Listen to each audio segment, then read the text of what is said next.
Bonjour à toutes et à tous et bienvenue à tous les passionnés du monde du football, j'espère que tout le monde va bien. Aujourd'hui, nouvelle vidéo à propos de l'actualité mondiale autour du monde du football, avec un sommaire aujourd'hui qui est quand même plutôt intéressant, plutôt varié, qu'on va décortiquer et analyser ensemble petit à petit dans cette vidéo, et qui je suis sûr va provoquer pas mal de débats parmi vous dans les commentaires. D'ailleurs, j'attends toutes vos réactions par rapport aux différents sujets qu'on va traiter dans cette vidéo, et puis n'hésitez pas à liker la vidéo si jamais les analyses vous plaisent, si jamais aussi le concept vous plaît, n'hésitez pas à vous abonner et cocher la cloche, car on est de plus en plus nombreux sur la chaîne YouTube, bientôt 70 000 abonnés en même pas 2 ans et demi d'existence de cette chaîne-là. Je ne savais pas que c'était possible et vraiment, merci de votre soutien parce que ça récompense mon travail au quotidien. Et puis surtout qu'il n'y a pas que les fans du Real, du Barça, du foot espagnol sur la chaîne, du moment que t'es passionné de football autant que moi, n'hésite pas en tout cas à nous rejoindre car t'es le bienvenu. Jamal Musiala aimerait quitter le Bayern Munich à plus ou moins court terme, du moins il a son contrat qui court avec eux jusqu'en 2026, il se laisse encore 2 saisons maximum pour voir si le Bayern est capable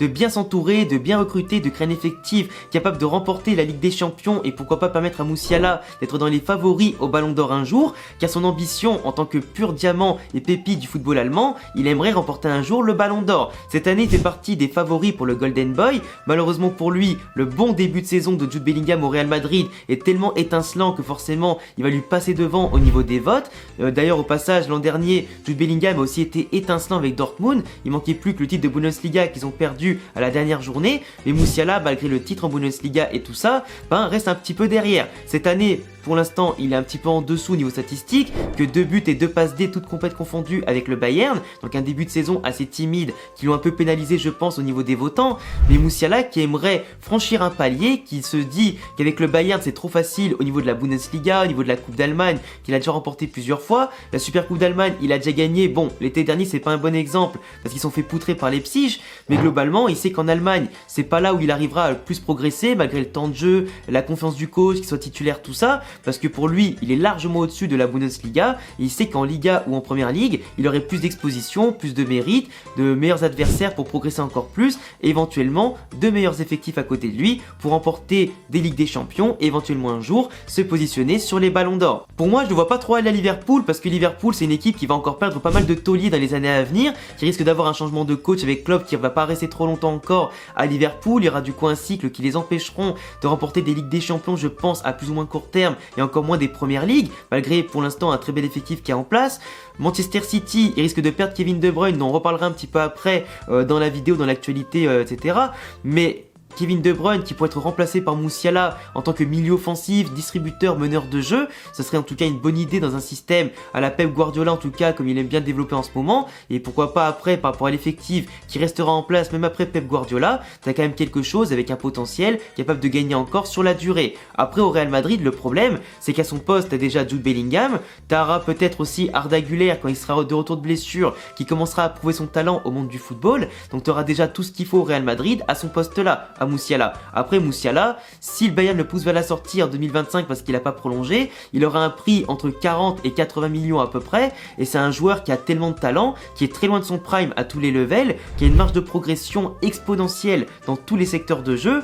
Honnêtement, tu lui dis pas non. Même si ça empile les talents dans l'effectif, en général tu dis pas non. Mais après, il faut quand même lui proposer un bon projet de jeu, il faut avoir de la place pour tout le monde, pas freiner la progression d'autres pépites qui sont déjà intégrées et qui font mieux, voire du moins aussi bien que lui. Donc après, c'est pas faire des investissements. Le Real Madrid est déjà en train de construire les Avengers du football avec en tout cas un effectif qui est très jeune avec Tchouaméni, Valverde, Camavinga, Militao, Bellingham, Vinicius, Rodrigo, tout ça. Donc forcément, t'en empiles un autre de plus. Faut quand même un projet assez intéressant. Même si tu sais par exemple que Modric et Kroos vont partir et peut-être Ceballos l'année prochaine, même s'il peut y avoir de la place, faut quand même en tout cas que ce soit fait de manière intelligente. Parce qu'après, faut gérer les égos. Il y en a qui sont remplaçants, d'autres titulaires. Donc faut gérer le temps de jeu de tout ça. Surtout quand t'as des jeunes aussi ambitieux qui veulent jouer à tous les matchs et tout le temps, les empiler c'est pas forcément une bonne idée. Du coup dans ma tête, je pense que Manchester City pour remplacer De Bruyne seront les mieux placés que le Real Madrid qui aura déjà largement ce qu'il faut au milieu de terrain. Dites-moi en commentaire si vous pensez que Jamal Musiala peut remporter un jour le Ballon d'Or, s'il va progresser de manière exponentielle en tout cas dans les prochaines années, et s'il a raison ou pas de vouloir quitter le Bayern à plus ou moins court terme. Messi sera bien Ballon d'Or à la fin du mois d'octobre 2023, il aura du coup son 8e Ballon d'Or, une marque je pense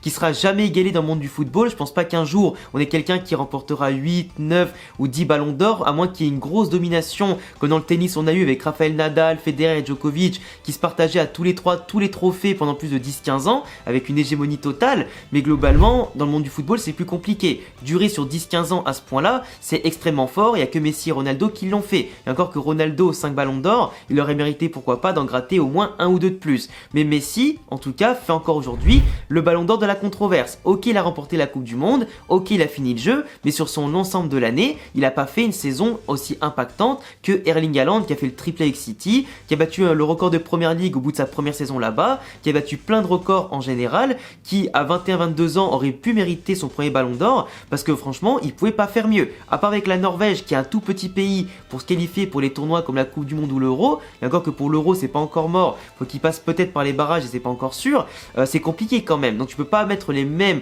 critères pour tout le monde à ce niveau-là, et si à ce moment-là la Coupe du Monde était si déterminante, fallait arrêter les votes dès la Coupe du Monde, parce que bizarrement depuis 2010, c'est pas les vainqueurs de Coupe du Monde qui remportent le Ballon d'Or. Là comme par hasard, c'est Messi, qui bien aidé quand même pour pas mal de pénaltys, et on a appris l'autre jour qu'il y avait quand même Papou Gomez qui était dopé à la Coupe du Monde, en attendant peut-être d'autres révélations d'ici les prochaines années sur les magouilles avec l'Argentine et la FIFA.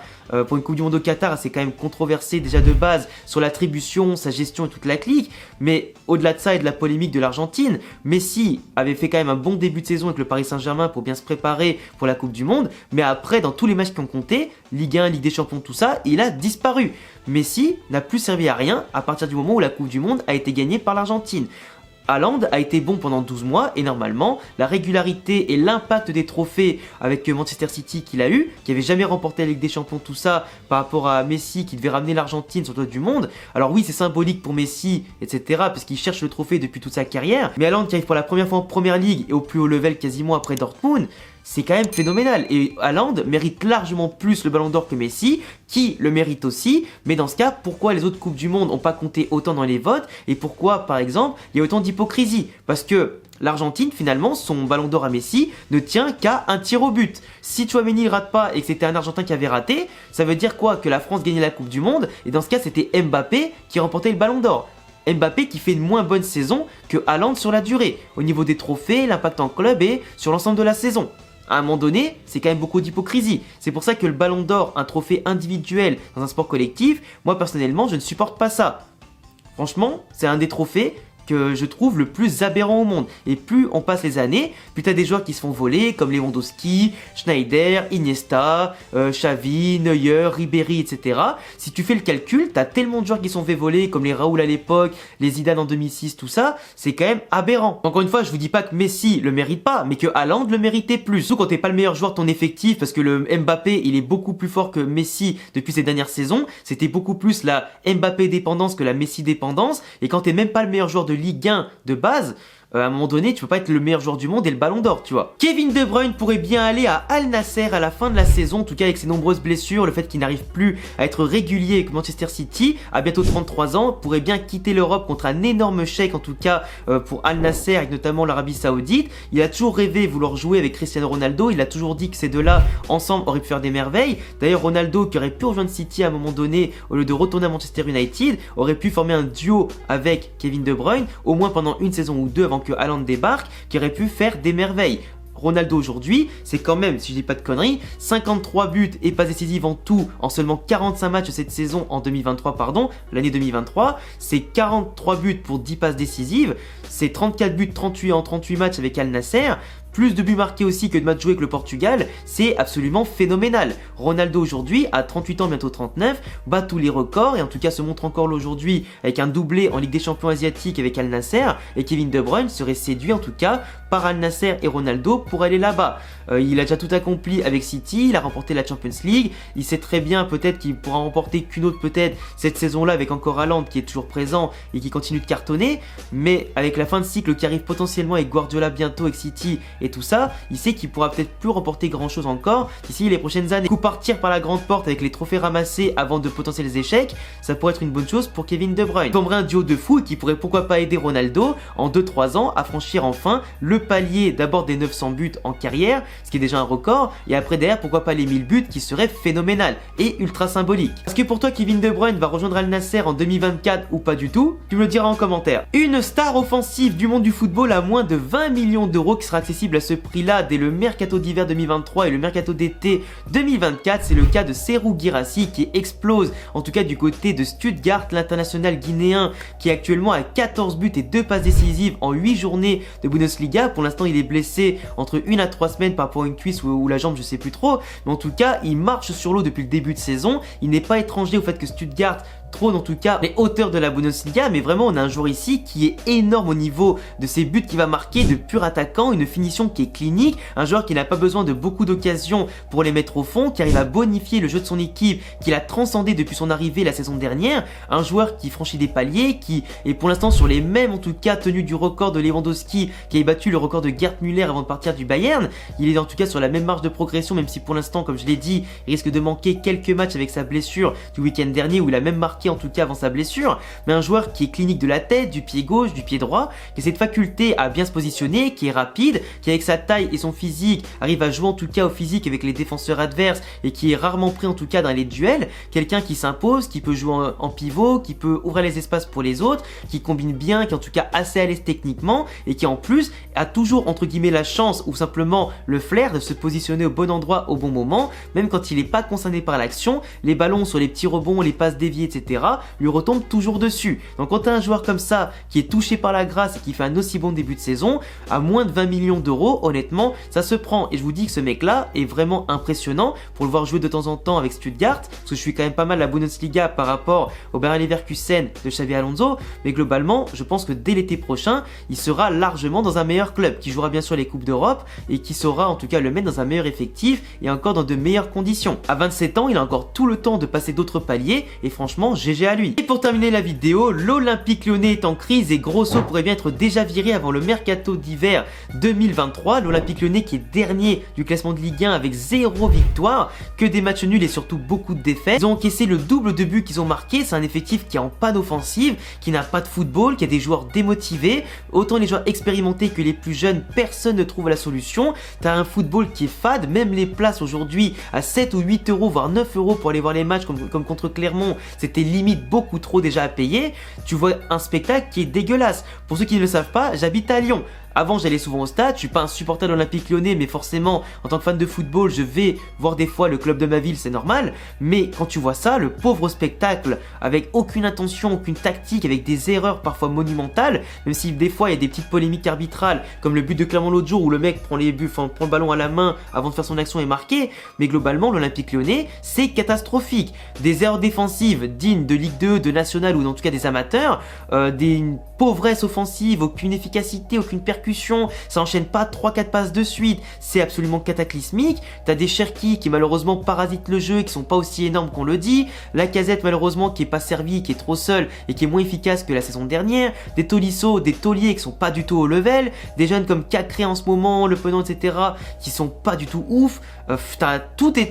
Tout va mal, les recrues vont mal, les gens en place vont mal et Grosso n'a aucune tactique. Et l'autre jour, comme l'a dit Roten, apparemment les gens ne peuvent déjà plus l'encadrer. Ce serait pas un très bon coach, qui serait trop amateur selon eux, qui n'a aucune idée de jeu et il pourrait bien être viré. Et quand tu vois que Textor et globalement toute la figure administrative de Lyon sont totalement aux fraises et absolument des amateurs en tout genre, et que l'autre il ose te dire que la Ligue 2 on en a pas peur, c'est plus les adversaires qui doivent avoir peur de nous, à un moment donné faut doser. T'es dernier, t'as plein de points de retard, t'as pas gagné un match, tu proposes rien, tu gagnes pas les matchs contre les plus petites équipes, et là le calendrier qui arrive avec Marseille, avec que des grosses équipes en tout cas contre Lyon, les 4-5 prochains matchs, mais c'est impossible. Si Lyon ne gagne pas au moins 2-3 matchs sur ceux qui arrivent les prochaines fois, mais c'est abusé. Toutes les équipes qui ont eu le même bilan ou même pire ou un peu mieux sont toutes descendues en Ligue 2. Si Lyon descend en Ligue 2, c'est une institution entière du monde du football qui s'en va. Et je me dis que si Aulas a tout laissé passer comme ça pour Textor et la suite, au point de même partir au conflit avec lui, c'est finalement pas pour rien. Parce qu'il savait que tout ce qui était autour de lui était catastrophique. Et que l'effectif aujourd'hui n'a juste pas le level d'aller loin. Même avec Mourinho, Guardiola, Klopp ou qui tu veux, l'effectif ne pourrait pas se relever. Donc est-ce que Lyon va aller en Ligue 2? Moi je vous le dis carrément, s'il continue comme ça d'ici le mercato d'hiver, c'est clair, et aucun joueur au monde ne voudra venir à l'Olympique Lyonnais dans un désastre aussi total. Aucun joueur ne prendra le risque de descendre en Ligue 2 avec l'Olympique Lyonnais. À moins d'avoir dans leur contrat des clauses qui disent que si l'Olympique Lyonnais descend, et ben automatiquement je résilie mon contrat et je peux signer ailleurs sans aucun problème, mais là aucun joueur ne voudra rester ici, c'est impossible. Enfin bref les gars, c'est tout pour aujourd'hui, pour l'actu mondiale. En tout cas, pas mal de choses intéressantes qu'on a détaillées aujourd'hui, où j'essaie de donner mon avis le plus clair, net et précis possible. N'hésitez pas à vous abonner, cocher la cloche, le petit pouce bleu, me dire ce que vous en avez pensé en commentaire, et à bientôt les gars pour d'autres vidéos. Ciao.